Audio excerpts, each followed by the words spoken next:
Hello, welcome back to my sewing world. I'm Alison, this is sewlike.ie, and today I'm going to share two makes that I made this week. I haven't got any new fabric or new patterns to show you this week, but it doesn't mean there's not some on the way. No, I'm not buying anything in the Black Friday sales. I'm going to meet a friend, so I haven't pulled my curls through yet. I'm letting it, so I do look like one of the founding fathers today, but that's my next step. So I'm having breakfast, and yeah, let's have a little catch up. So this is going to be a bit of a practice for Vlogmas, which starts on Monday. I'm so excited. I've been cutting out loads of stuff because my cutting area over here is going to turn into Advent Calendar Central, and I'm so excited.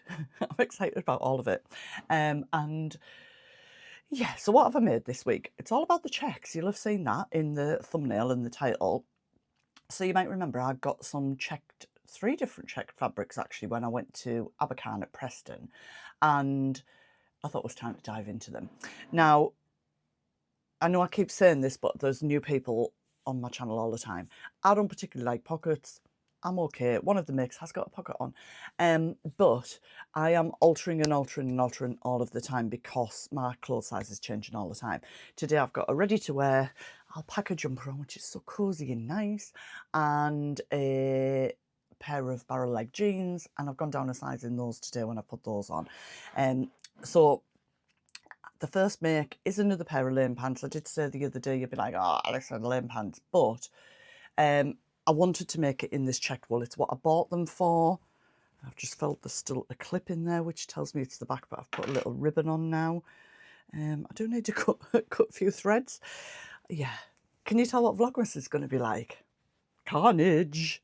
So this wool, the light is terrible because it's still dark outside. Oh, actually, it's coming up really well. So it's like a royal blue and black check. It's quite a loose weave, soft thread.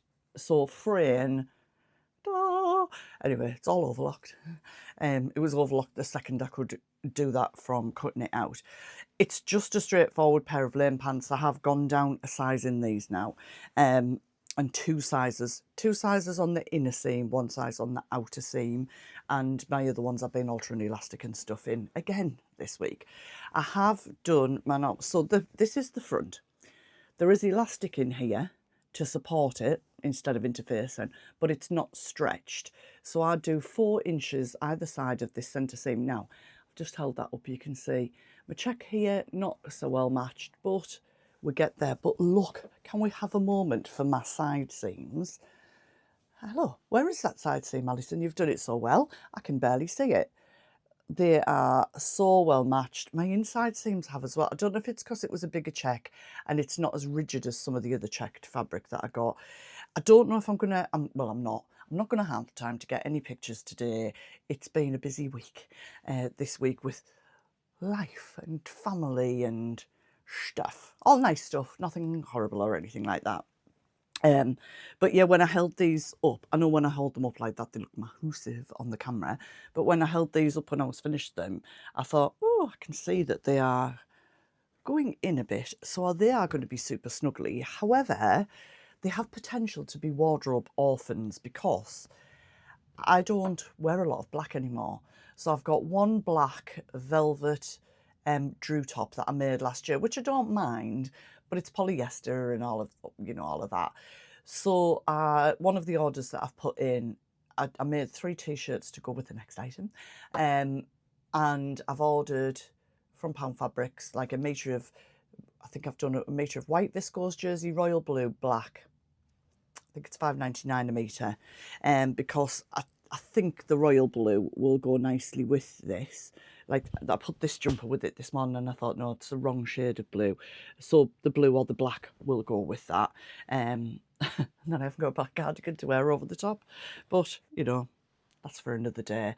I have cut out this, which is the Jarrah, Megan Nielsen Jarrah. I'll put pictures in if I can, guys. I have very little time to get this uploaded and out to you today, hence I'm using my phone, not my vlogging camera.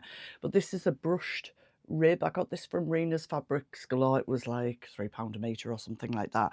So I wasn't sure whether to cut out the cropped, like sweatshirty shaped jarrah or the long one. So I've cut it out as the long one, but I think I'm going to put the neckband in rib I've cut out, and I am going to put a cuff on.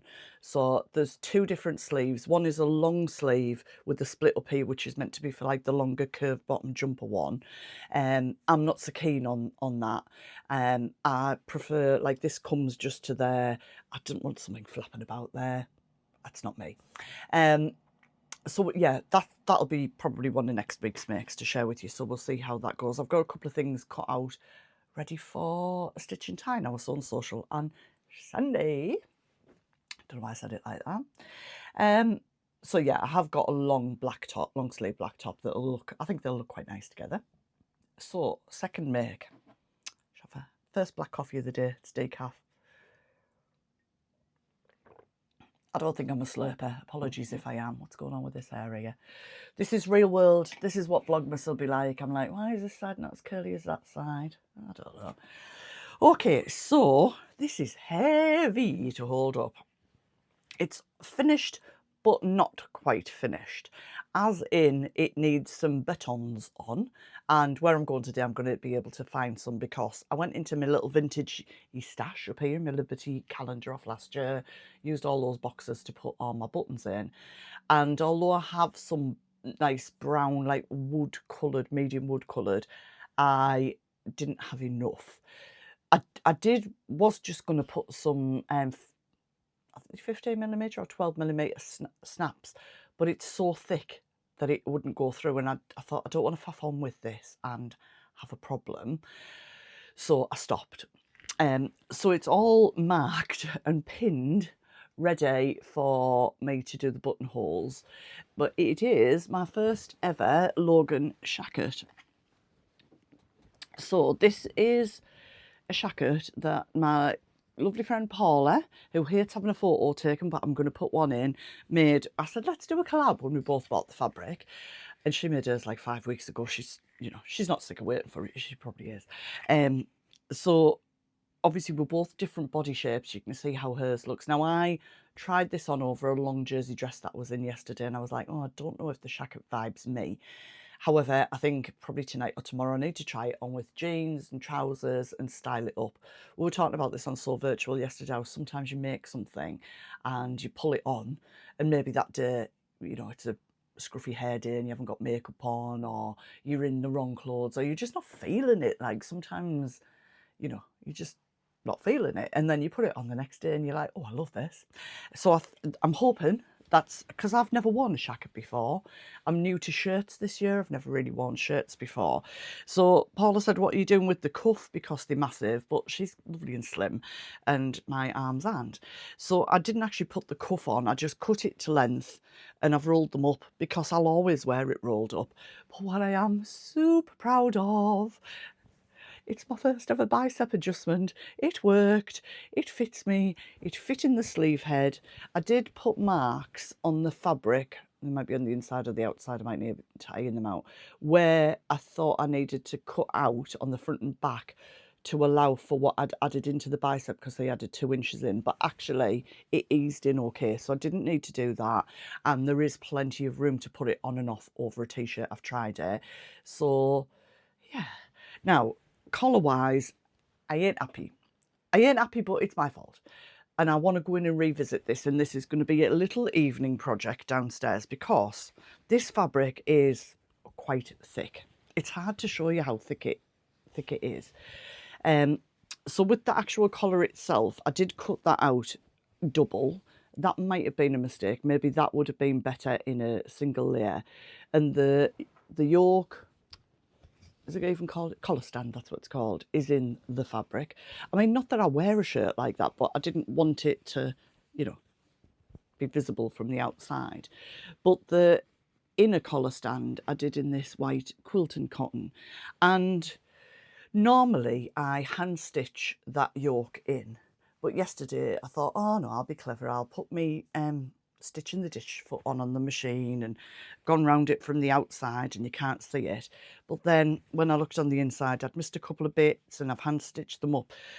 There's nothing wrong with it being lighter on the inside, but I think because of the colour of the fabric. But what I'm not happy with, and this isn't me, like, if it's a bit rough and ready on the inside, I'm generally not bothered, but this is visible, so I want it to be right, because if it's not right, I won't wear it. I feel like you might not be able to even see it, but like obviously the straight stitching's there and that's not level, so I think I'm going to take the machine stitching out. I'm going to pin it all in place on the inside, and then I'm going to slip stitch it along with some invisible thread, so I'm much happier with the finish on the inside. That's a little job, and it's an easy sort out job. Yoke, it has a curved yoke.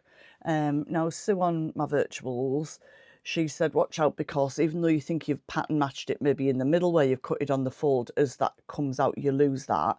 She has made one recently, which is, she's probably finished when I put this out, where she cut this on the bias.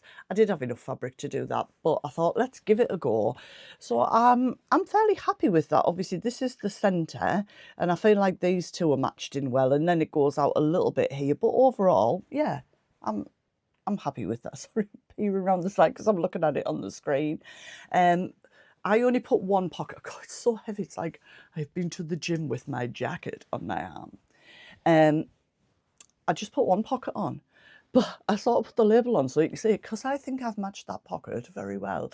Eleanor always says there's no point having a pocket if you can see it. I mean, I kind of know what she means, but I do think it would be nice cut on the bias. You'll see on Paula's picture, here's a cut on the bias.